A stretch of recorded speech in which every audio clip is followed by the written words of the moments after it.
Hello guys, welcome back to the channel. It's TPM5 here, back again with another NBA video. In today's video, I'm going to be previewing the Western Conference Finals between the Phoenix Suns and the Los Angeles Clippers. I'm going to start with the Suns, go on to the Clippers, and then give you my prediction for the series. Now, without further ado, let's get into it. The Phoenix Suns were the first team to advance to the conference finals. They beat the Nuggets in a sweep very convincingly. Obviously, the Nuggets were very injury depleted, but it is worth noting that the Phoenix Suns defense held up against a very strong Denver Nuggets offense that was inside the top 10 in terms of offensive rating this year, holding them to less than 106 points per game while outscoring them by around 15 points per game. They're led by Chris Paul, who is averaging 26 points and 10 assists. Devin Booker was his usual self, averaging 25 points and 8 rebounds. He did shoot rather poorly from the three, shooting 30% for this series. However, he did come up with the threes when the team needed him the most. And besides those two, the role players and also the co-stars stood up when they were needed the most. Mikal Bridges was averaging 16 points and 4 rebounds, along with being very good on the defensive side of the floor, bringing the energy that's needed in the playoffs. DeAndre Ayton was averaging a double-double with 14 points and 11 rebounds.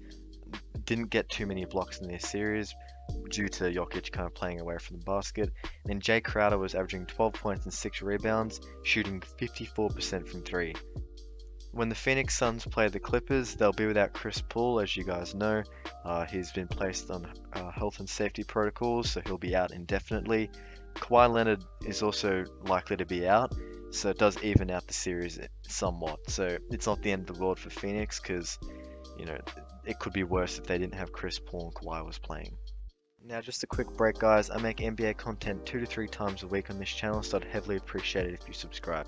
Now, if Kawhi Leonard makes an appearance at any stage in this series, the question will be, can Phoenix beat a fully healthy team that isn't, the Lakers, missing Anthony Davis for most of the series as well, and LeBron James, he has his excuses there. He didn't have his legs under him. But even against the Nuggets, they're missing Will Barton, a key rotational player, and obviously you guys know about Jamal Murray and what he does for the Nuggets. So it'll be interesting to see if Kawhi Leonard makes his return, how the Suns do match up against a full-strength opponent. Because up to this point, their run's been impressive, and it's obviously taken a lot of effort, and not any team can do this, but beating a team that's healthy, I guess, will add some legitimacy to their title push. So, in my opinion, the keys for the Suns when they play the Clippers is to, close them out when they get the chance, because the Clippers, for a change, have fought back in the series and shown some mental fortitude. Get the shots. Devin Booker's been averaging 40.5 points in the 2 closeout games against Denver and the Lakers. So it is, it's very important that they close out when they have the opportunity. Make sure they get the shots where they want them. So whether that's, Devin Booker or, Chris Paul, you can always rely on him to find the teammate that's open for the best shot. And, the other guys can step up too, like Jay Crowder and Cameron Payne. But as you can guys see, this is the footage for the Clippers now. Let's get on to the Clippers side of the preview. So for the first time in NBA history, the LA Clippers are headed to the Western Conference Finals. After many years and many painful choke jobs, they're finally there. They will be without Kawhi Leonard with a suspected ACL injury, so they will begin the series, or at least have him out of the series for a large portion of it. This has large ramifications, but we have to acknowledge, the efforts of Paul George towards the end of that series against the Jazz, especially in Game 5, as he stepped up with 37 points, 16 rebounds, and 5 assists, as he flipped the momentum of the series on its head. The Clippers held on after their Game 5 win to win the series, showing some mental fortitude that was seriously lacking last year as they were dumped out of the playoffs by the Denver Nuggets after blowing a 3-1 lead. In this series, Kawhi Leonard averaged 27 points, 8 rebounds, and 4 assists, but they are likely to be missing him for a fairly large portion of the conference finals. Paul George averaged 29 points, 10 rebounds, and 4 assists, rounding up the rebounds there, probably closer to 9.5, but still very absurd considering the fact that he's a small forward. Reggie Jackson was averaging 16 points and 3 assists, and Marcus Morris Sr. was up there in points as well, averaging 14. Then they had a rather balanced supply of points with another 5 players averaging over 5 points per game.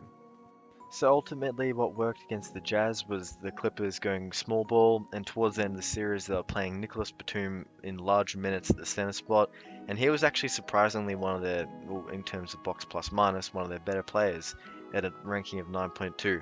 So it'll be interesting to see how they find a matchup for DeAndre Ayton, and if they try and approach him and bring him out into the perimeter and kind of expose his weaknesses, or how they go with it.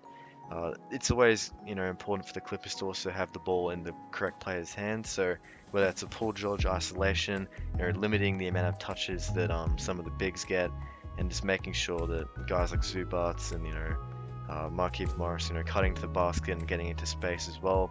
Markieff Morris can shoot the ball pretty well, for what that's worth. Taking advantage of their defensive personnel, so putting Paul George onto the right people. That would be Devin Booker in this case.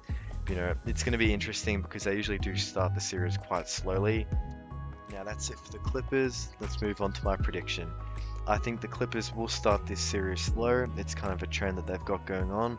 I think that they will edge back, but it won't be enough. I think it's more likely that Chris Paul returns than Kawhi Leonard, so that's why I'm giving the Suns the edge. I think they'll take this in 6 to 7 games, probably leaning towards 7 games. Now that's it for the video, guys. Thank you for watching. Don't forget to comment your predictions, most importantly, and don't forget to subscribe. See you next time.